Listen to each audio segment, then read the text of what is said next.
कौन चीज़? क्वेश्चन? अभी थोड़ा इसको ख़त्म पहले कर लेते हैं तो बता दो। इसको ख़त्म करने के बाद क्वेश्चन सब बता के ही आगे बढ़ेंगे। ठीक है।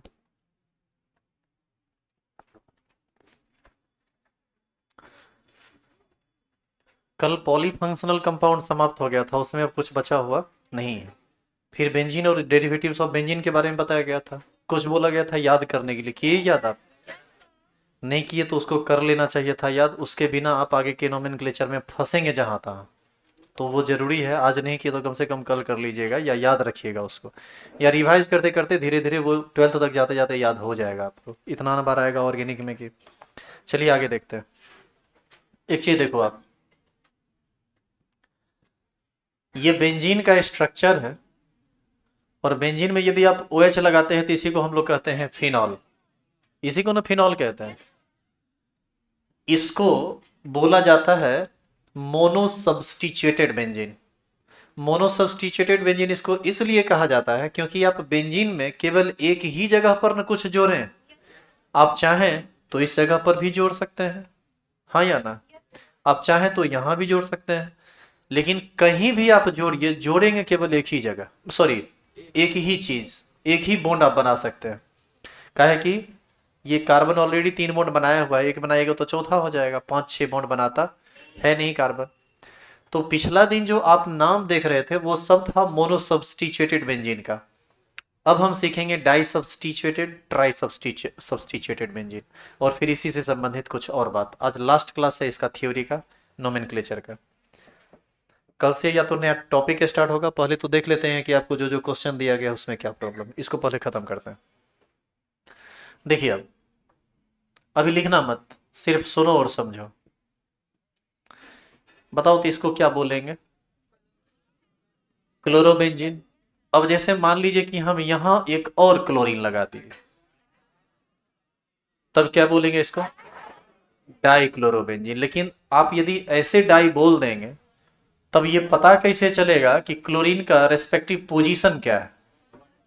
मान लीजिए यहां भी सीएल लगा दिए, यहां भी सीएल लगा दिए, ऐसे में पता चलेगा कि कौन सा पोजीशन है? तो ऐसे में गलत हो जाएगा, तो इसका नंबरिंग करना पड़ेगा।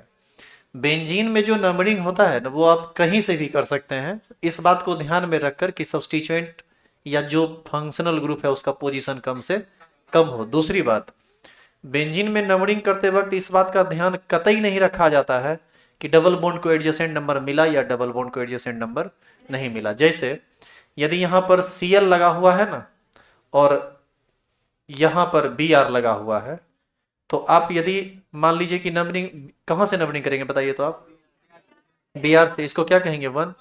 तो आप यदि इसको 2 कह रहे हैं तो गलत है। 2 किसको कहना पड़ेगा? इसको। तब आप कहेंगे सर इसको 2 कहेंगे, इसको 3, 4, 5, 6, तब तो इसको 1, 6 पोजीशन मिल गया। इसी के बारे में न बोले कि इसमें डबल बॉन्ड को कंटिन्यूअस जो नंबर होता है, जो क्या बोलते हैं, इंग्लिश वर्ड भी दिमाग से निकल गया, जो एडजेसेंट नंबर होता है, वो एडजेसेंट नंबर देना कोई जरूरी नहीं होता है। तब आप कहेंगे सर तब तो पिछला रूल और ये इस रूल में कहीं ना कहीं फॉल्ट है। तो फिर रूल में कोई फॉल्ट नहीं है। वास्तव में बेंजीन में जो ये डबल बॉन्ड आप देख रहे हैं ना, वास्तव में ये डबल बॉन्ड होता ही नहीं है। बस अभी आप नहीं उस बात को समझ सकते, जब आप रेजोनेंस पढ़ेंगे तब आपको समझ में आएगा। वास्तव में ये पूर्ण रूप से डबल बॉन्ड है ही नहीं, इसीलिए आप नंबरिंग कर सकते हैं, कोई दिक्कत नहीं है। ये बात रेजोनेंस में हम सीखेंगे। अभी आप सिर्फ इतना याद रखिए कि बेंजीन में जब आप नंबरिंग करते हैं तो उसमें एडजेसेंट नंबर को देना कोई जरूरी नहीं है। यदि पड़ गया तो ठीक है, नहीं पड़ा तो भी कोई बात नहीं है। लेकिन इस बात को ध्यान में रखना है कि सब्सटीट्यूएंट या फंक्शनल ग्रुप का पोजीशन कम से कम हो। तो अब बताइए इसका नाम क्या होगा? इसको हम बोलेंगे 1, इसको बोलेंगे 2। नाम होगा 1,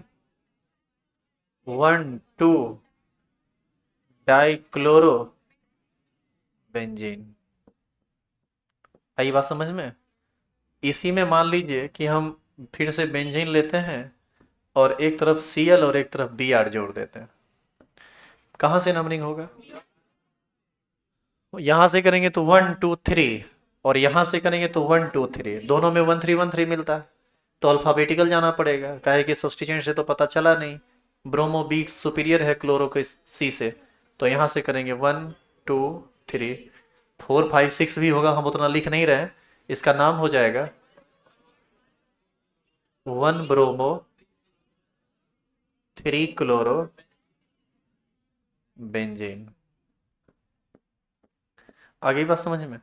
इस तरह से आप 3 रहेगा 4 रहेगा तो भी नाम लिख सकते हैं। पहले आप इस दोनों का नाम लिखिए तो।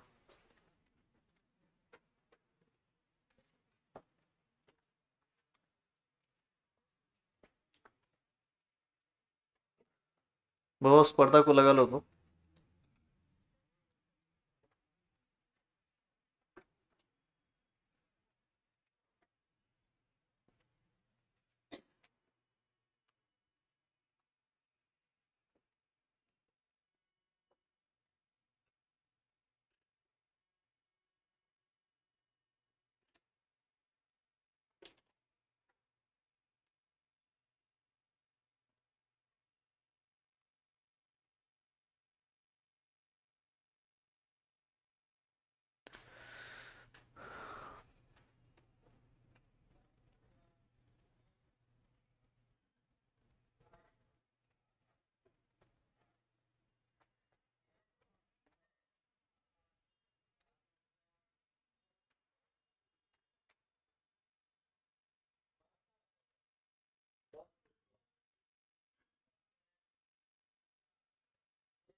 इसका क्या नाम होगा? 1,3 डाइक्लोरो बेंजीन। ठीक है यहां तक? अच्छा, इसमें ना एक और कंपाउंड आप याद रखिएगा मोनो सब्स्टिट्यूटेड में। बेंजीन में यदि NO2 लगा हुआ हो तो इसको बोलते हैं नाइट्रोबेंजीन। क्या बोलते हैं इसको? ये कल एक छूट गया था बताने के लिए। ये मोनो सब्स्टिट्यूटेड वाला है। यदि आप पिछले क्लास वाले में यदि लिख दें तो ज़्यादा बेहतर है, क्योंकि अभी तो डाई सब्स्टिट्यूटेड चल रहा है ना।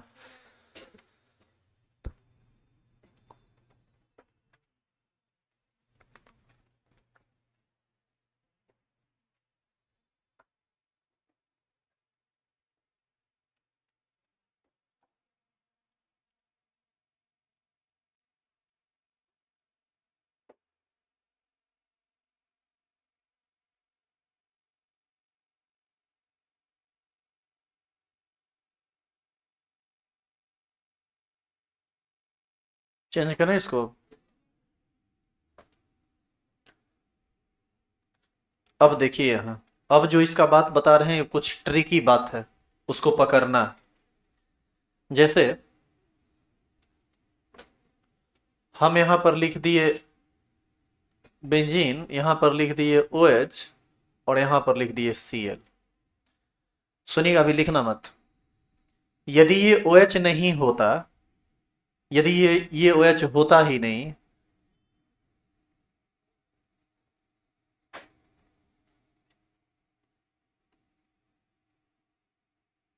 हम ये कह रहे हैं कि यदि ये OH नहीं होता तो इसका नाम क्या होता? क्लोरोबेंजीन। Cl ऊपर रहेगा लिखा हुआ तभी क्लोरोबेंजीन, नीचे रहेगा तो नहीं होगा क्या? ये कहीं भी Cl लगा हुआ रहे तो इसका नाम क्या होगा? क्लोरोबेंजीन। और ये यदि यही Cl नहीं लिखा होता तब इसका नाम क्या होता? फिनॉल। तो Cl नहीं होता तो फिनॉल, और OH नहीं होता तो क्लोरोबेंजीन। तो बताइए इसका नाम क्लोरोबेंजीन के टाइप से लिखाएगा या फिनॉल के टाइप से लिखाना चाहिए? जिसकी प्रायोरिटी ज्यादा रहेगी उसके हिसाब से लिखाएगा। जैसे यहाँ पर Cl और OH दोनों है, तो Cl यहाँ पर करेगा सब्स्टिट्यूएंट का काम और OH काम करेगा फंक्शनल ग्रुप का। और as a functional group benzene को जब हम OH के साथ जोड़ते हैं तो इसका नाम क्या होता है? फिनॉल। तो ऐसी स्थिति में इस Cl के साथ नंबरिंग करेंगे 1 2 नाम हो जाएगा 2 क्लोरोफिनॉल। अब समझ में आया कि कल वाला नाम याद रखना क्यों जरूरी है। यदि आप वो याद नहीं रखेंगे तो आपको समझ में ही नहीं आएगा कि क्लोरोफिनॉल होगा, बेंजल्डिहाइड होगा या बेंजोइक एसिड होगा। तो याद रखना जरूरी है। 1 मिनट रुकिए। अब जैसे मान लीजिए कि स्पेशल नाम दो गो आ जाता है, जैसे मान लो OH और एक CHO। CHO कौन सा फंक्शनल ग्रुप है? एल्डिहाइड। और ये कौन सा फंक्शनल ग्रुप है? एल्कोहल। यदि ये नहीं होता तो इसका नाम होता फिनॉल, और यदि ये नहीं होता तो इसका नाम होता बेंजल्डिहाइड। तो हम बेंजल्डिहाइड के तर्ज पर लिखेंगे या फिनॉल के तर्ज पर लिखेंगे, ये कौन डिसाइड करेगा? ये functional group priority table decide करेगा कि कौन फंक्शनल ग्रुप का काम करेगा और कौन सब्स्टिट्यूएंट का काम करेगा। इसका स्थान है 10वां प्रायोरिटी टेबल, जो कल आप टेबल लिखे हैं। इसका स्थान है 8वां। तो 8वां और 10वां में कौन सुपर है? 8वां। तो ये नाम लिखाएगा बेंजल डिहाइड के तौर पर, और नंबरिंग कहां से होगा? यहां से 1 2 3।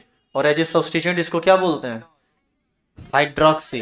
एज ए सब्स्टिट्यूएंट इसको हाइड्रोक्सी बोलते हैं। फिनॉल कैसे बोलेंगे? फिनॉल बोले तो सबको साथ करके ना बोल दिए, जबकि यहां पर साथ करके बोलना पड़ेगा किसके साथ? एल्डिहाइड के साथ, क्योंकि इसकी प्रायोरिटी ज्यादा है। तो नाम बताइए क्या होगा? 3 हाइड्रोक्सी बेंजल 1 बेंजल डिहाइड नहीं लिखना, सीधे बेंजल डिहाइड। बेंजल डिहाइड। अब समझ में आया ये? इसी तरह से आप ट्राई सब्स्टिट्यूटेड भी लिख सकते हैं। लिखिए पहले इसको।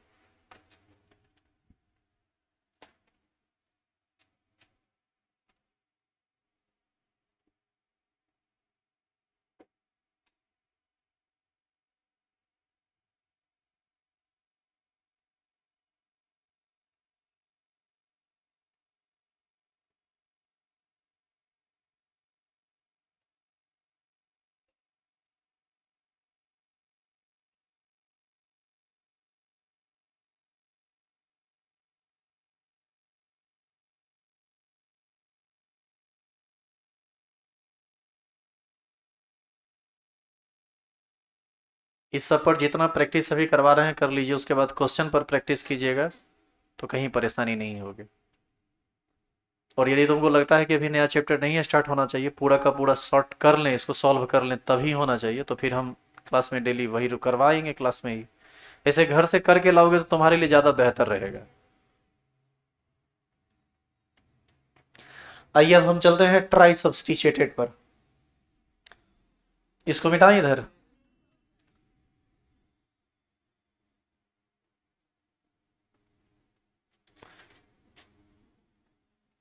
बताइए ये ट्राई सब्स्टिट्यूटेड है। 1 chlorine 2 chlorine 3 chlorine, try chlorobenzene नाम होगा। खाली नंबरिंग करना पड़ेगा इसका। 1 2 3 4 5 6 हो जाएगा। नाम हो जाएगा 1 2 3 try chloro benzene. 1 2 3 try chlorobenzene. और इसी में यदि एक OH आ जाता तब फिर ये फिनॉल टाइप से नाम लिखाने लगता। दो गो सब्स्टिट्यूएंट हो जाता क्लोरो, और वो हो जाता फिनॉल। लिखिए। बेंजीन में बीच में घेरिएगा जरूर। यदि आप बीच में घेरे नहीं तो सीधे गलत हो जाएगा कंपाउंड। बीच में ये गोला मारना है हर बार, नहीं तो साइक्लोहेक्सेन का ना केस हो जाएगा वो। बेंजीन और साइक्लोहेक्सेन में जमीन आसमान का अंतर है। ये सब बात आप 12th में सीखिएगा ढंग से। एक एरोमेटिक कंपाउंड है, एक सिंपल कंपाउंड है। दोनों का प्रॉपर्टी बहुत डिफरेंट होता है।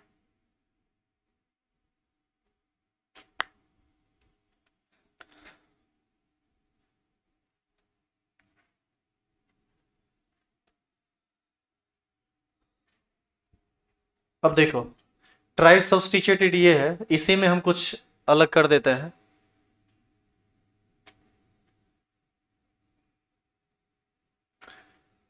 ये बेंजीन लिए, यहां पर हम जोड़ देते हैं CHO, यहां पर जोड़ देते हैं COOH, और मान लो यहां पर जोड़ देते हैं Cl। अब बताइए तो आपके हिसाब से नाम क्या होना चाहिए? और कैसे होना चाहिए, कैसे नाम लिखेंगे इसका? सुनो इधर, ये दोनों नहीं होता तो नाम होता बेंजल डिहाइड, ये और ये नहीं होता तो नाम होता बेंजोइक एसिड, ये और ये नहीं होता तो नाम होता क्लोरोबेंज। नहीं होता तब न होता, लेकिन यहां है। तो हम किसके अकॉर्डिंग चले, तीन में से? जिसकी प्रायोरिटी ज्यादा रहेगी बेंजीन उसके साथ जाएगा। तो इसका पहला स्थान है, तो इसको प्रायोरिटी मिलेगा, यानी इसका नाम बेंजोइक एसिड की तरह से लिखाएगा। इसका मतलब है कि ये और ये सब्सटीट्यूएंट का काम करेगा, और एज ए सब्सटीट्यूएंट की तरह ट्रीट करेंगे। इसको क्लोरो बोलेंगे, उसको फॉर्माइल कहा जाता है। कल तो आप टेबल बनाए थे, उसमें नमनी कहां से करेंगे? नंबरिंग करेंगे उसी मेन फंक्शनल ग्रुप से, जो मेन फंक्शनल ग्रुप है वहीं से ना नंबरिंग होगा। तो मेन फंक्शनल ग्रुप ये है एक। अब एक के बाद क्या, दो, उसको दो इधर दें, गलत हो जाएगा, क्योंकि अब ये नॉर्मल सब्सटीट्यूएंट है और पूरा का पूरा सब्सटीट्यूएंट की तरह बिहेव में आएगा ये। 1 2 3, जाते वक्त तो मिल के जाएगा। हाँ, 1 2 3 4 5 6। एज ए सब्सटीट्यूएंट इसको क्लोरो बोलेंगे, उसको फॉर्माइल बोलेंगे। नाम तो क्लोरो का पहले लिखा आएगा, अल्फाबेटिकल सुपीरियर है, नाम हो जाएगा 2 क्लोरो 5 फॉर्माइल। अब बेंजीन के साथ वही एसिड, नाम हो जाएगा बेंजोइक एसिड।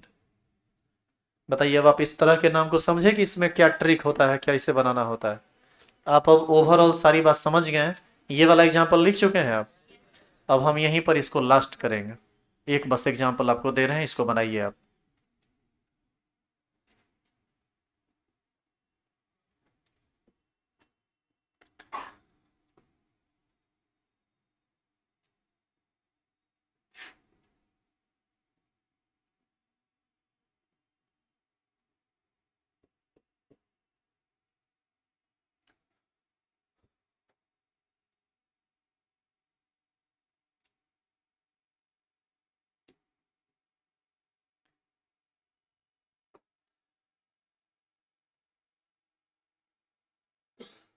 ये लास्ट कंपाउंड है आज का, tetra substituted substituent, sorry tetra substituted benzene है ये।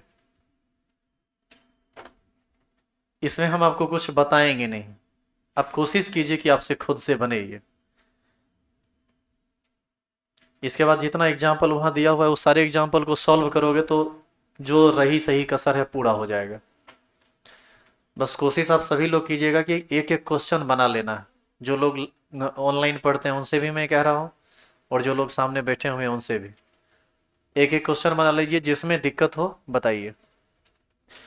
ऑनलाइन वाले लोग जो रिकॉर्डेड लेक्चर पर पढ़ते हैं, मैसेज में जाके टाइप कर दीजिएगा क्वेश्चन नंबर, हम आपको सॉल्व कर देंगे, सॉल्व कर दिया करेंगे अगले क्लास में।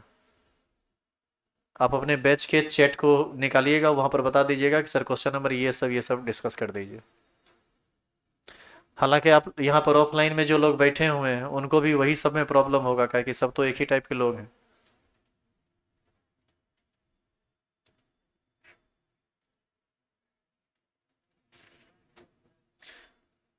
क्या क्वेश्चन बनेगा? अब देखिए, किसका नाम किसके आधार पर लिखाएगा उसको छोड़िए, आप प्रायोरिटी टेबल में ढूंढिए कौन सबसे ज्यादा प्रायोरिटी वाला फंक्शनल ग्रुप है। C double bond O H, C double O H, यही है ना। लेकिन दिक्कत क्या है कि इसमें दो दो गो है, तो दो दो तीन गो है, दो गो है। तो दो गो है, दो गो है तो एक गो कोई फंक्शनल ग्रुप की तरह काम करेगा और एक जो है वो सब्सटीट्यूएंट की तरह काम करेगा। तो इसको या इसको दोनों में से किसी एक को मानिएगा, तो किसको मानना चाहिए फंक्शनल ग्रुप, इसको या इसको? गलत। ऊपर वाले को यदि मानेंगे आपका नाम गलत हो जाएगा। इसमें इसमें आपको मेन फंक्शनल ग्रुप मानना पड़ेगा इसको, ताकि यहां से नंबरिंग स्टार्ट हो और 1 के बाद 2 पर भी सब्सटीट्यूएंट मिले और 3 पर भी मिले। आप यदि ऊपर इसको करते 1, तो 1 के बाद 2 पर तो मिल जाता, क्या 3 तब इसको कह देते? 1 के बाद जब 2 इसको कह दिए तब तो आप मजबूर हैं 3 आगे बढ़ने के लिए। ऐसा तो है नहीं कि इसको 1, इसको 2, इसको 3, इसको 4, किसी किसी को कुछ कह देंगे। जब आप एक बार शुरुआत कर दिए तब आपका फाइनल हो गया कि आपको आगे बढ़ते रहना है। यहां से किए तो 1 2 3 4 5 6, देखिए दूसरा पर, तीसरा पर, दूसरा पर, तीसरा पर और पांचवा पर सब्सटीट्यूएंट मिला, ये तो मेन फंक्शनल ग्रुप है। इसका नाम, इसका पूरा का पूरा नाम क्या होगा? Benzoic acid. खाली पोजीशन के हिसाब से 2 कार्बोक्सी, 3 फॉर्माइल और 5 हाइड्रोक्सी, खाली अल्फाबेट को ध्यान में रख के नाम लिख देंगे, बाद में बेंजोइक एसिड लगा देंगे। यदि तुम यहां से नंबरिंग करते तब क्या परेशानी आती वो देखो। एक के बाद तो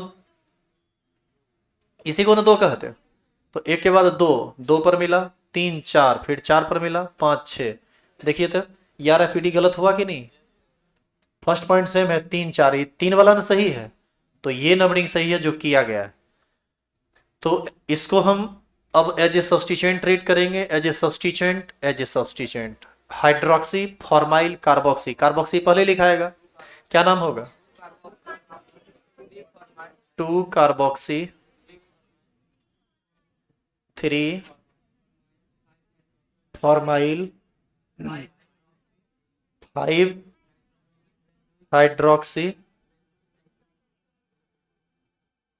बेंजोइक एसिड। समझ में आया नाम? तो ये एग्जाम्पल लास्ट था। अब एक और बात है इसमें, और वो बात संबंधित है नंबरिंग से। बेंजीन का नंबरिंग 2 तरह से होता है, एक 1 2 3 करके जैसे अभी आपको बताए, और एक नंबरिंग होता है ऑर्थो मेटा पैरा करके। वो एक अलग बात है जिसका काफी जरूरत 12th में पड़ता है। इसको थोड़ा बढ़िया से लिखिएगा और बढ़िया से समझिएगा, क्योंकि बेंजीन में नंबरिंग हम हमेशा ऑर्थो पैरा मेटा करके करते हैं। पूरे 12th में बेंजीन रिंग में जब भी नंबरिंग होगा तो ऑर्थो मेटा पैरा करके होगा। ये इसका लास्ट बात है। क्या हटाऊं इसे?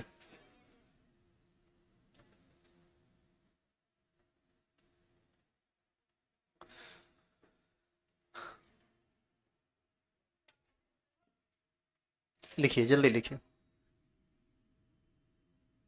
क्या भारी लगाइए?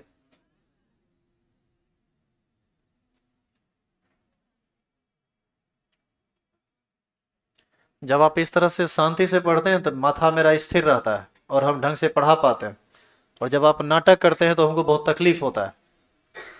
और फ्रस्ट्रेशन में जो धड़ाइएगा अब बुरी तरह पिटाइएगा, कुछ समझाएंगे कुछ नहीं, अब सीधे पीटेंगे। एकदम याद रखिएगा इस बात को। आपको लगता है ना कि आदमी हंसे बोले नहीं, ऐसे खरूस की तरह काम करते रहे, तो चलिए ठीक है, आप वैसा चाहते हैं तो वही कैरेक्टर बना के रखेंगे। ऐसे होता क्या था कि नॉर्मली बोली भी हुआ, बात भी हुआ, हंसी मजाक भी हुआ, पढ़ाई भी हुआ, एक फ्रेंडली मतलब माहौल बना रहता था, लेकिन आपको लगता ही नहीं कि ये चीज चाहिए। तो मुंह खोलने से पहले सोच समझ के, चाहे लड़का लोग हो या लड़की लोग, ऐसे ही पढ़ा कीजिए। नहीं तो जिस जब भी हम आएंगे तो 5 मिनट बैठेंगे, आपको बोलेंगे कि पहले आप खिस्सा कर लो जो करना है, और जब पढ़ाई शुरू हो जाएगा तब मुंह बंद कर लेना है। अब बीच में ये लड़की लोग खास करके जो बतियाते रहते हैं, आप अपना खिस्सा तो एकदम घर पर छोड़ के आइए, घर आइएगा। सबसे बड़ा दिक्कत देखो क्या है कि ये माइक बदला है, जब माइक खराब हुआ है बढ़िया वाला तो मजबूरी में हमको इस पर काम करना पड़ रहा है। ये वायर से कनेक्टेड है, पढ़ाने में बहुत दिक्कत होती है। उसके बाद सुबह से क्लास चलते रहता है, आप जब इस तरह से डिस्टर्ब करते हैं तो हम लोग ऑलरेडी मेंटली बहुत प्रेशर में रहते हैं, आप हमारे अंदर के प्रेशर को नहीं समझ पाएंगे कि हम कितना फ्रस्ट्रेट रहते हैं। पढ़ाते पढ़ाते सच कहते हैं 11 बजे जब घर जाते हैं ना, और घर जाने के बाद यदि उस समय हमारी गलती पर भी कोई हमको जोर से डांट दें तो हम घर में लोग को थपड़ा देंगे। इस तरह का माइंड मतलब डिस्ट्रैक्ट हुआ रहता है।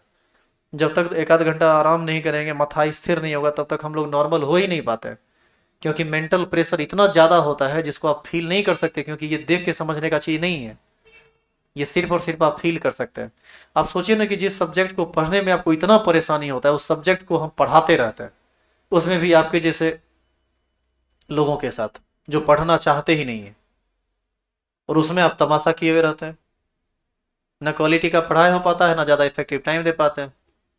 पढ़ाने से ज़्यादा एनर्जी तो आपको शांत करने में मेरा चला जाता है, कुछ ही पढ़ाई हो जाएगा। और आप लोग ये सब बात जो है सो बात से समझने के लिए तैयार नहीं है। तो चलिए जैसे समझेंगे वैसे ही समझाएंगे, समझिए। अब आप देखेंगे, अब अभी जैसे पढ़ाई हो रहा है तो इसमें तो नहीं ना मन लग रहा होगा तुम लोग को, ऐसे में तो लगता होगा कि दूर क्या हो रहा है, हंसे ने, बोली ने, बतियाए ने, घर का बात नहीं किए, रोड पर का बात नहीं किए, तब तक तो आप लोग का खाना ही नहीं पचता है। खास करके किनको? लड़की लोगों को। लड़का लोग तो इस बैच का बहुत बढ़िया है, इस बैच का लड़का लोग जितना बढ़िया है किसी बैच का लड़का लोग इतना अच्छा नहीं है, और इस बैच की लड़की लोग इतनी डिस्ट्रैक्ट है जितना किसी बैच का नहीं है। किसी भी बैच में आप जाके लड़की लोग से देख लीजिए, आप आते हैं तो बैठ के कम से कम 8 से 9 में क्लास चलते रहता था, आप देखते थे लड़की लोग कोई कोई एक शब्द बोलता था तो वो लोग थोड़ा आपसे ज्यादा मेच्योर था, 12th में था, उस पर प्रेशर था, अपने दिमाग शांत रहता था। आप पर प्रेशर है नहीं, एग्जाम का मजाक बनाए हुए रखा है, एग्जाम भी प्रेशर है नहीं तो खेलौर कर रहे हैं।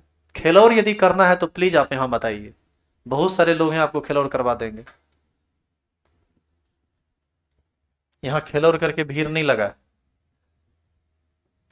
हम काम करते हैं और आपको हमारे साथ काम करना पड़ेगा, दूसरा कोई विकल्प ही नहीं है आपके पास।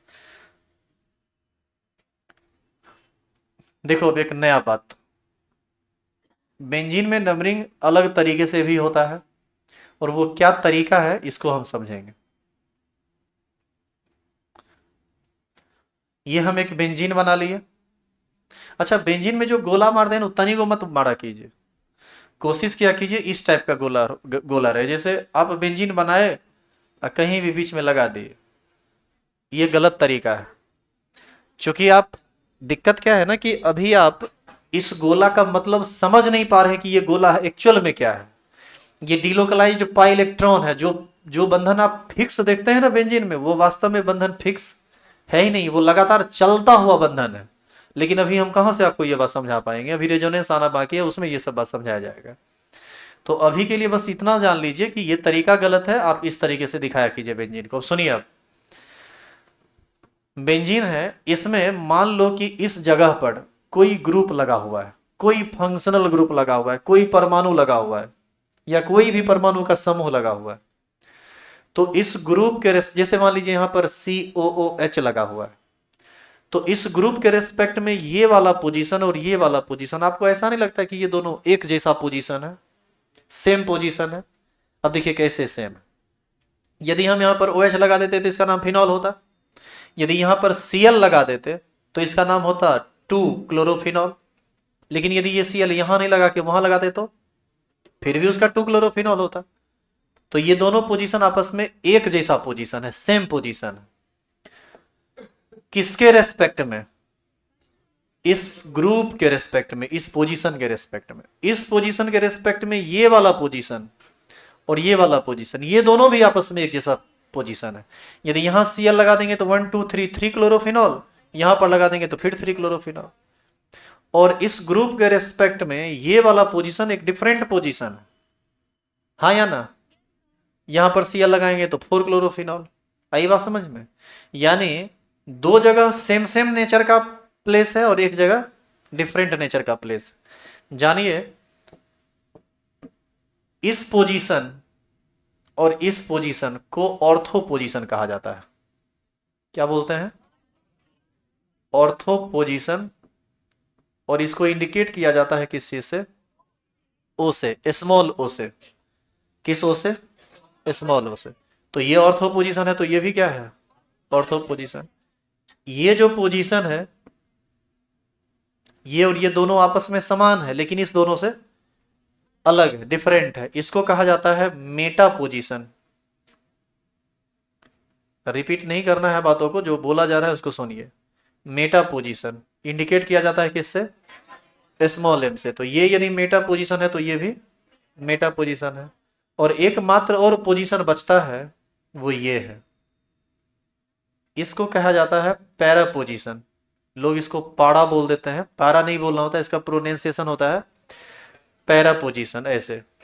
ठीक है, तो ये है पैरा पोजीशन। इंडिकेट किस चीज से होगा? स्मॉल पी से। तो 3 तरह का पोजीशन हुआ। कौन कौन तरह का पोजीशन हुआ? Ortho, Meta, para position. अब सुनिए, ये जरूरी नहीं कि ये ग्रुप यहां लगा हुआ है तभी ऑर्थो ऑर्थो, ये ग्रुप कहीं भी लगा हुआ रहेगा तो उसके अगल बगल वाला दोनों क्या कहलाएगा? ऑर्थो। जैसे यदि हम ये बेंजीन लेते हैं और मान लीजिए कि COOH यहां लगा हुआ है, तो इस ग्रुप के रेस्पेक्ट में ये वाला पोजीशन, ये वाला पोजीशन क्या कहलाएगा? ऑर्थो। ये दोनों क्या कहलाएगा? मेटा। और ये क्या कहलाएगा? Para position.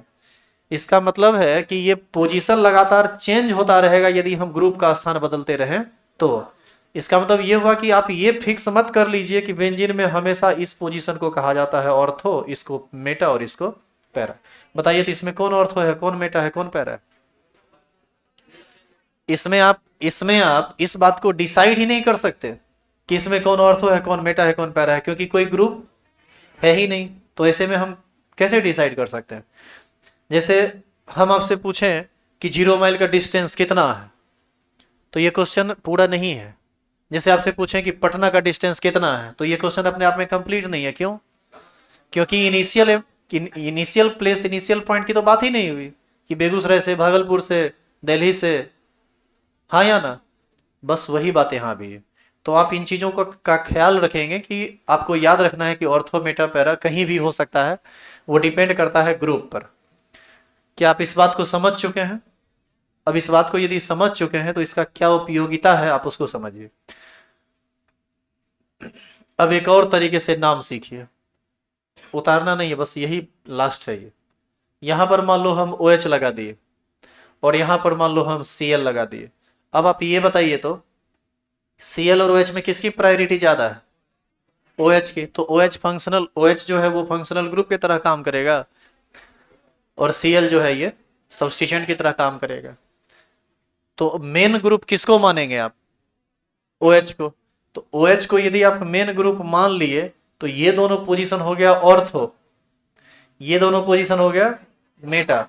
यानी क्लोरो जो है मेटा पोजीशन पर न है, इसीलिए इसका नाम हो जाएगा मेटा क्लोरोफिनॉल। समझ में आया कि ये क्या लिख दिए? और एक और बस,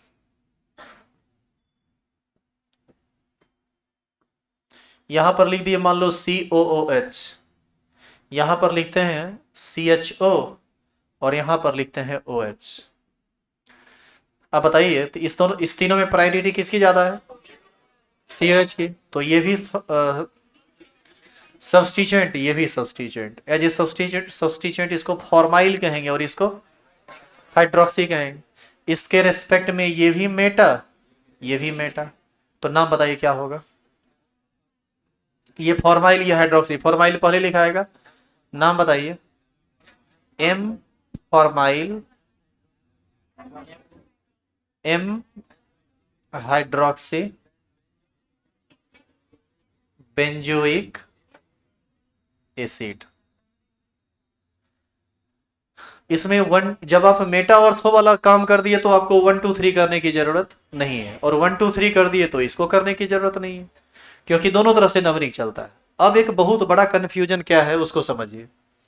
कंफ्यूजन ये है कि यदि आपको नाम दे दिया गया लिखने के लिए कि आप नाम लिखिए Meta formyl, Meta hydroxy benzoic acid, नाम लिखा हुआ दे दिया गया, बोला गया कि अब आप स्ट्रक्चर बनाइए। तो स्ट्रक्चर बनाएगा तब तो आपको पीछे से देखना पड़ेगा क्या नाम लिखा हुआ है यहाँ, बेंजोइक एसिड। तो बेंजोइक एसिड है तो निश्चित है कि बेंजीन में कौन लगा हुआ है? COOH।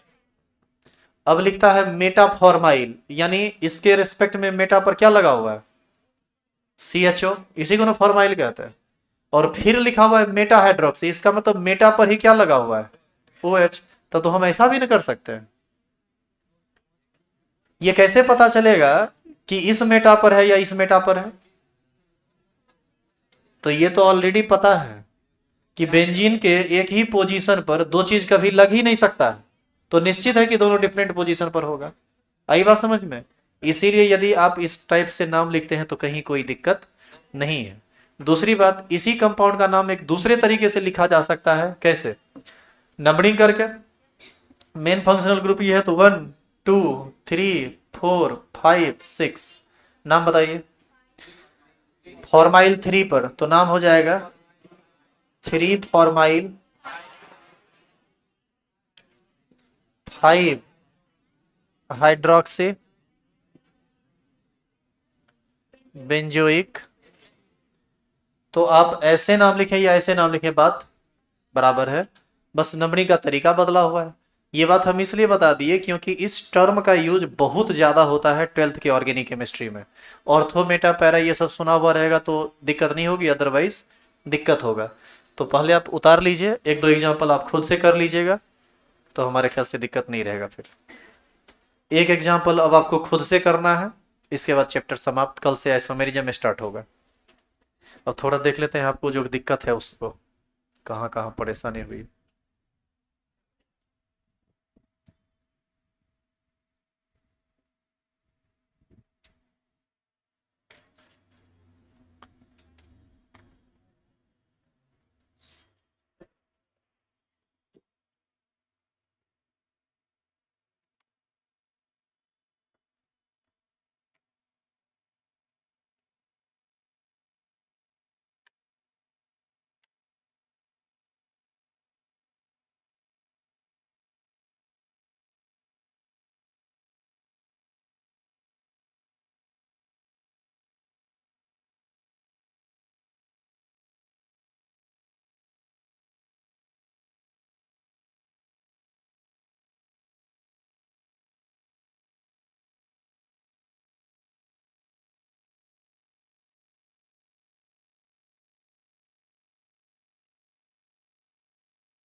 उधर जो बोर्ड पर कंपाउंड है उसका भी 1 2 3 नंबरिंग हो सकता है। तो एक और नाम उसका जो लिखाएगा लिखिए तो खुद से। वो जो लिखा हुआ है मेटा क्लोरोफिनॉल, उसका एक दूसरा नाम क्या होगा? 3 क्लोरोफिनॉल। ओ एस से नंबरिंग स्टार्ट होगा, 3 क्लोरोफिनॉल नाम होगा।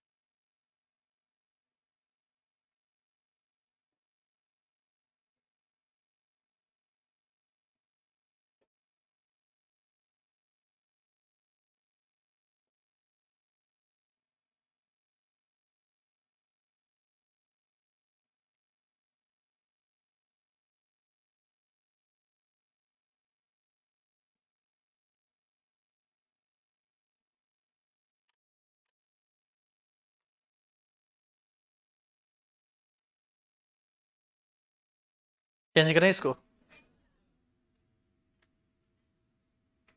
बनाइए इसको।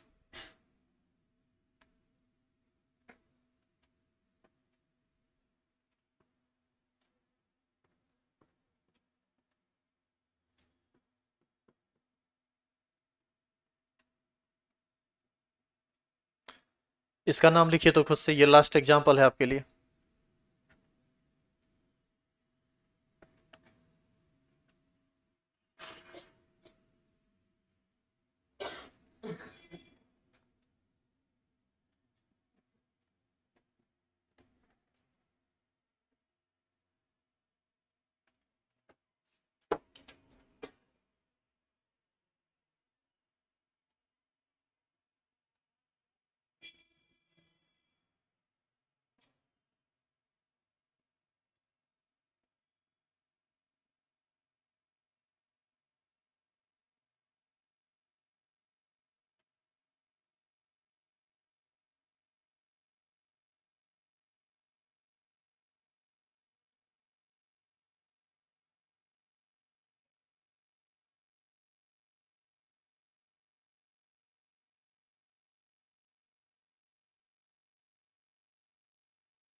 क्या नाम लिखे?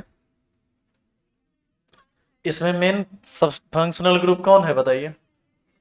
ये इसके रेस्पेक्ट में ये ऑर्थो ऑर्थो, मेटा मेटा, और ये पैरा पोजीशन। क्लोरो मेटा पर है तो meta chloro, para hydroxy benzaldehyde. अब बताइए, कल जो बोले थे कि आप याद कर लीजिएगा, उसकी जरूरत है कि नहीं? इसीलिए बोला गया था याद करने। जब आप असाइनमेंट बना रहे होंगे तो वहां पर एक, जब आप असाइनमेंट बनाइएगा ना तो वहां पर एक प्रॉब्लम होगी आपको, एक और चीज में प्रॉब्लम होगा, उसको थोड़ा दूर कर देता है। ये लास्ट हो गया, अब इसमें कुछ भी बचा हुआ नहीं है। आप अब ये यहां से लास्ट हो चुका है, कुछ भी बचा हुआ नहीं है। पूरे असाइनमेंट को कहीं से भी आप बनाएंगे आपको दिक्कत नहीं होगी। बस एक छोटी सी बात और जान लीजिए आप, वो ये कि कार्बन का जैसे ये चेन है ना, कितना कार्बन का यहां चेन है? 5। इसमें कहीं भी बेंजीन रिंग लगा हुआ हो ना, ये ऐसे करके लगा हुआ हो तो भी, और यदि ये ऐसे करके लगा हुआ हो तो भी सेम बात।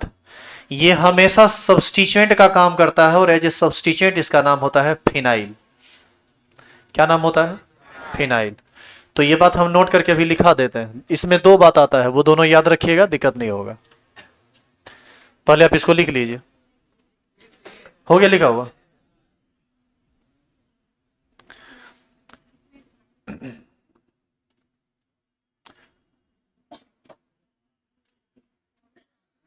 कभी भी ऐसा लिखा हुआ रहे ये, या ऐसा लिखा हुआ रहे, या पीएच लिखा हुआ रहे, ये सब्सटीट्यूएंट के रूप में क्या कहलाता है? फिनाइल। ये पहला बात। और दूसरा, यदि कहीं पर CH2 के साथ ये वाला चीज काम करे ना, सब्सटीट्यूएंट का, तो इसका नाम होता है बेंजाइल। ये सब्सटीट्यूएंट का काम करे, ये करे, ये करे, तीनों एक ही बात है, नाम क्या होगा? फिनाइल। और ये सब्सटीट्यूएंट का काम करे तो नाम क्या होगा? बेंजाइल। जैसे एक एक एग्जांपल इस पर,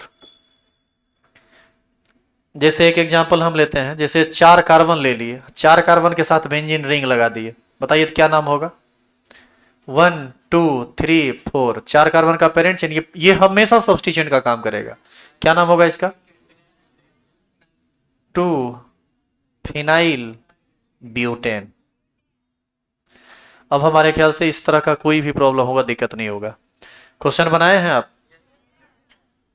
अब बताइए, क्वेश्चन कल से डिस्कस करें या नया चैप्टर शुरू करें? क्वेश्चन को संडे को डिस्कस करें? क्वेश्चन को डिस्कस करें। एक काम कीजिए, संडे को 1-2 घंटा के लिए आइए। उसमें आप, जैसे होता है ना कि बहुत सारे लोग बनाते हैं, बहुत सारे लोग बनाते भी नहीं है, तो इसको संडे को हम डिस्कस कर देते हैं। संडे तक का टाइम, आज से फ्राइडे है ना, तो परसों तक में आप 100 क्वेश्चन बनाइए, ज्यादा नहीं, 100, 100 बनाइए। 100 क्वेश्चन का डिस्कस संडे को करेंगे, ठीक है? और यदि उससे ज्यादा भी आप बनाते हैं तो पूरा का पूरा बनाना चाहते हैं बनाइए, जितना पूछेगा बता देंगे। तो संडे को डिस्कशन है किसका? 1 से 100 तक असाइनमेंट का। कल से नया चैप्टर स्टार्ट होगा, चैप्टर होगा आइसोमेरिज्म, जिसको आप समावयवता कहते हैं। तो आइए कल नए चैप्टर के, एक काम करें क्या, कल भर क्वेश्चन डिस्कस कर लें, सोमवार से शुरू करें चैप्टर। आइए कल क्वेश्चन डिस्कस करते हैं, चैप्टर सोमवार से स्टार्ट होगा। जितना हो सके बना के आइएगा।